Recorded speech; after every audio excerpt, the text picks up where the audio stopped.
الحمد لله رب العالمين، والصلاة والسلام على سيد الأنبياء والمرسلين وعلى آله وأصحابه وأتباعه وأزواجه وذرياته.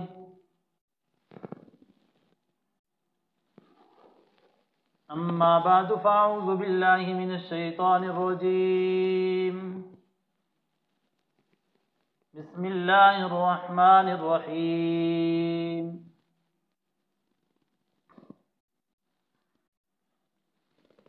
أرأيت الذي يكذب بالدين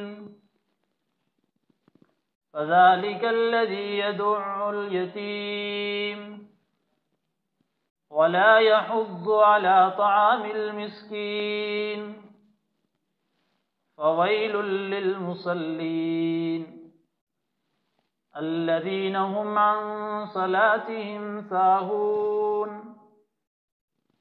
الذين هم يراءون ويمنعون الماعون.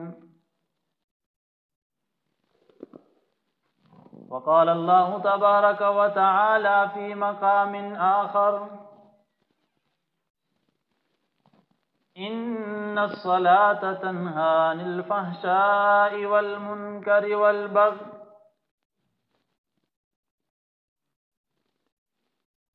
صدق الله مولانا العظيم وصدق رسوله النبي الكريم، ونحن على ذلك لمن الشاهدين والشاكرين والحمد لله رب العالمين.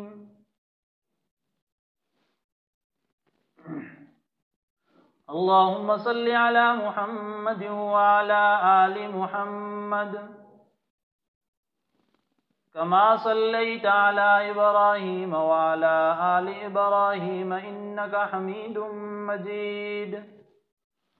اللهم بارك على محمد وعلى آل محمد كما باركت على إبراهيم إنك حميد مجيد. رضيت بالله ربا وبالإسلام دينا وبمحمدا رسولا ونبيا.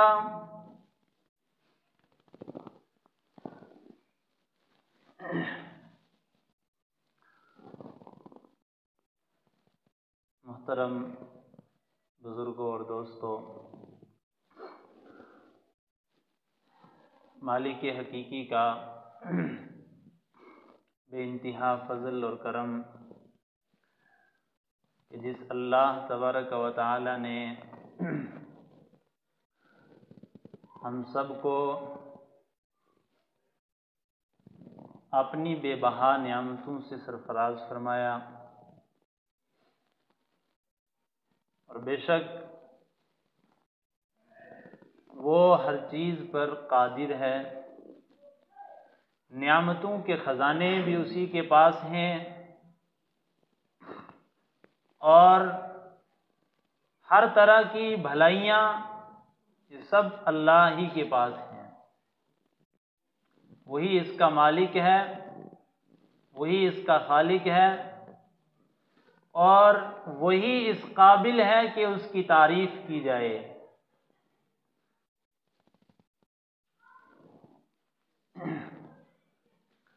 گزشتہ جمعہ میں نے آپ حضرات کے سامنے نماز کے عنوان پر چند باتیں عرض کی تھی۔ اسی عنوان کو آج آگے بڑھائیں گے۔ قرآن پاک میں اللہ تبارک و تعالی نے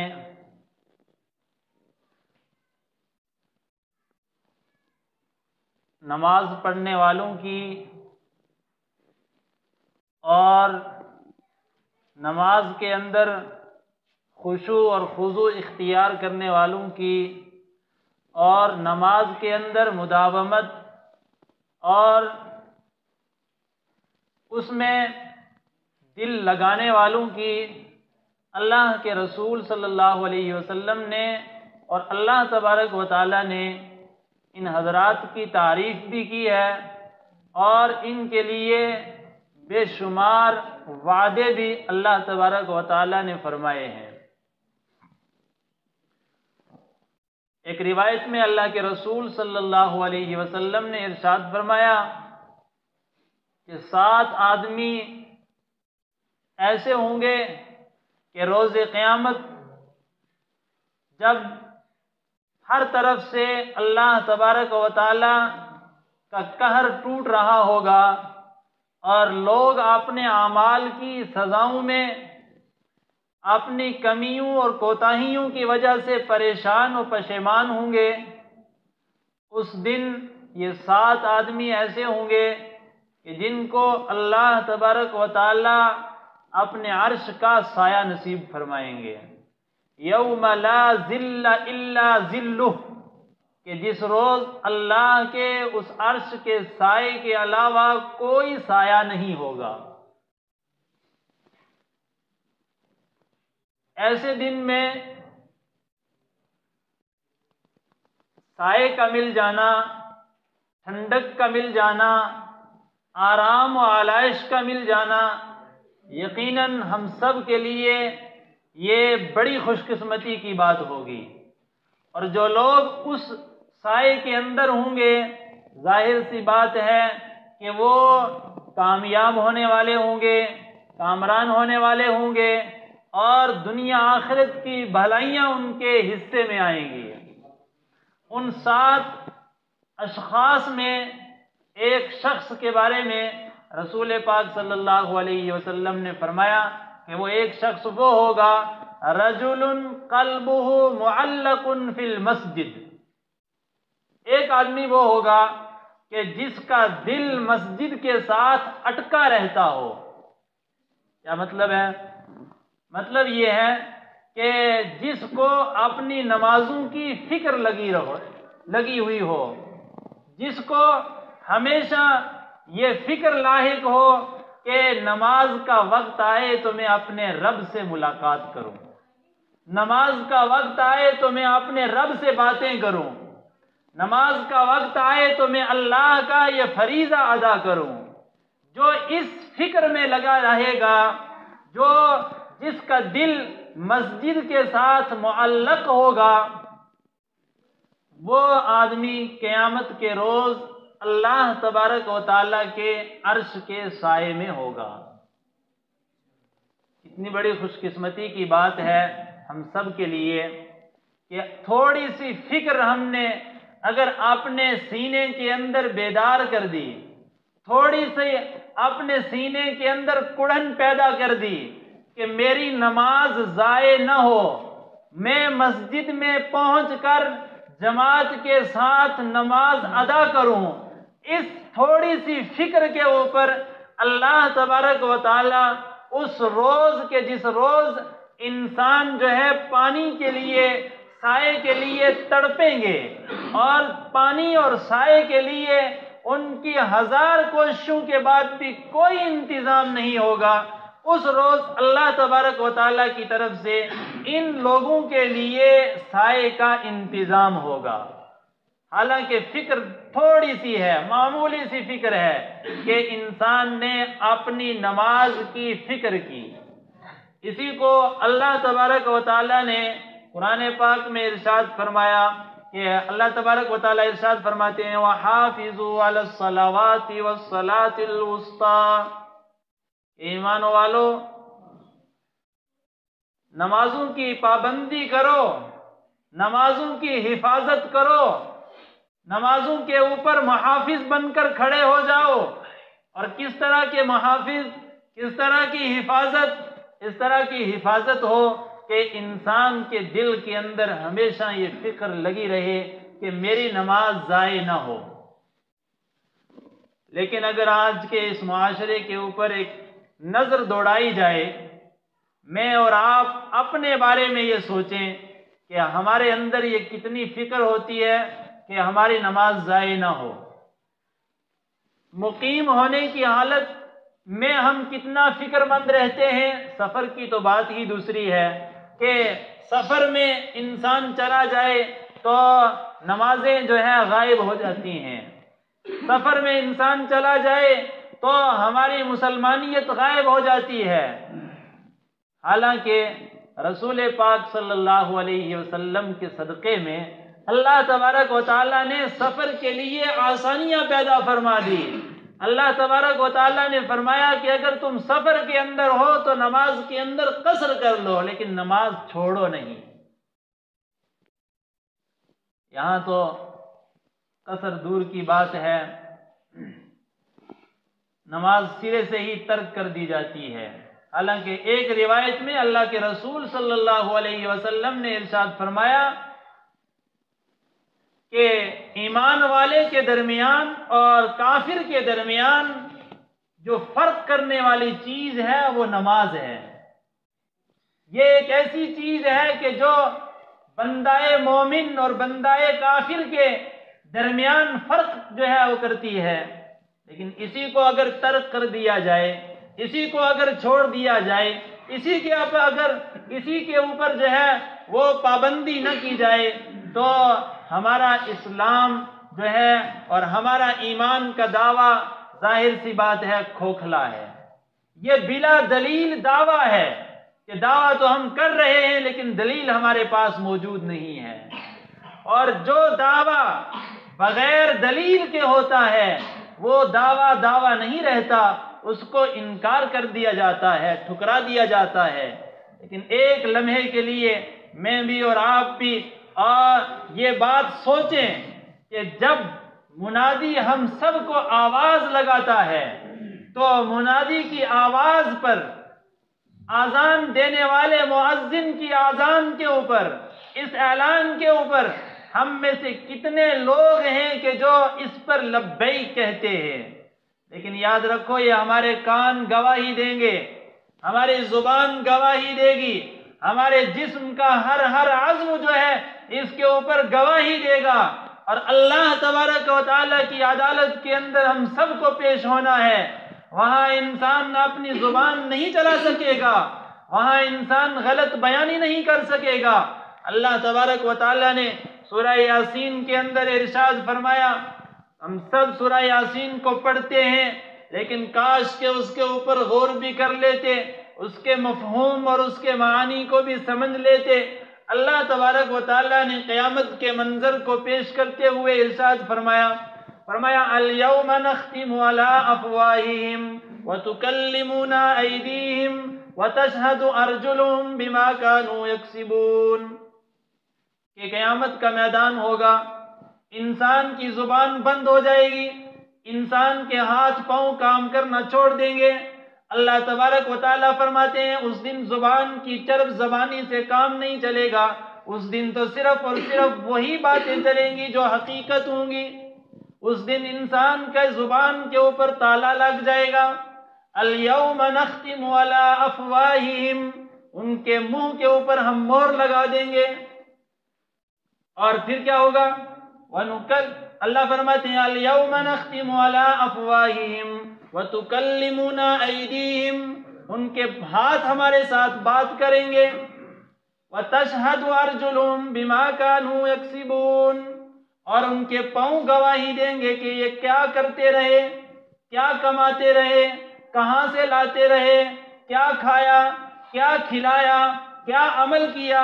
یہ ساری کی ساری باتیں اللہ تبارک و تعالیٰ ارشاد فرماتے ہیں کہ انسان کے اعضاء گواہی دیں گے، یہ بول کر بتائیں گے، اور پھر انسان کہے گا ما لہذا، اس کو کیا ہو گیا، یہ تو آج میرے خلاف ہو گیا۔ اور حتیٰ کہ جن کے لیے انسان کوششیں کرتا ہے، کاوشیں کرتا ہے، زندگی کے اندر دوڑ لگاتا ہے، محنت کرتا ہے، مزدوری کرتا ہے، وہ بھی انسان کے خلاف گواہی دینا شروع کر دیں گے۔ اس دن انسان کہے گا کہ کاش کہ آج کے دن یہ شرمندگی مجھے نہ ہوتی، لیکن وہاں تو صرف شرمندگی ہی مقدر ہوگی، اس کے علاوہ کچھ نہیں ملنے والا۔ اس لیے دنیا کی زندگی کے اندر رہتے ہوئے اللہ تبارک و تعالیٰ نے انسان کو ہر مقام کے اوپر متنبع کیا ہے۔ قیامت کا میدان ہوگا۔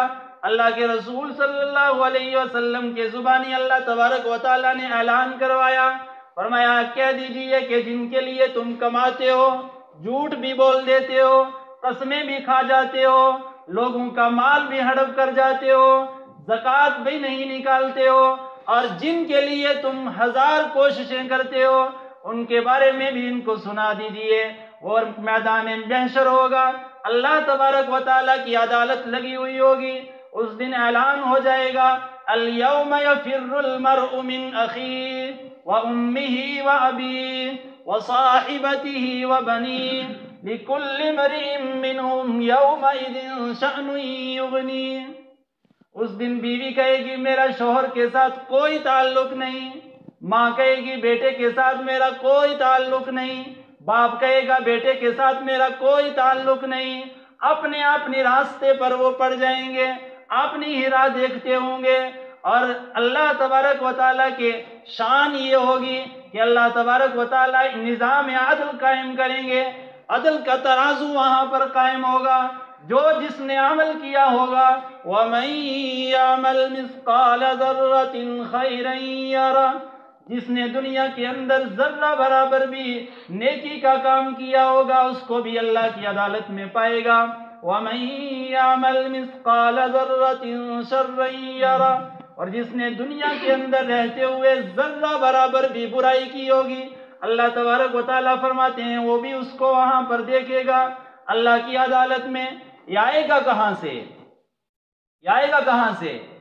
اس کو بھی اللہ تبارک و تعالیٰ نے قرآن پاک میں واضح کر کے بتا دیا۔ غلط فہمی میں زندگی نہ گزارو، غفلت میں زندگی نہ گزارو، تمہارے اوپر نگہبان رکھے ہوئے ہیں اللہ نے، تمہارے اوپر اللہ نے نگہبان رکھے ہوئے ہیں۔ کہاں ہیں نگہبان؟ قرآن پاک اٹھا کر دیکھ لیجئے، 30ویں پارے کے اندر اللہ تبارک و تعالیٰ ارشاد فرماتے ہیں کِرَامًا کاتبین یعلمون ما تفعلون۔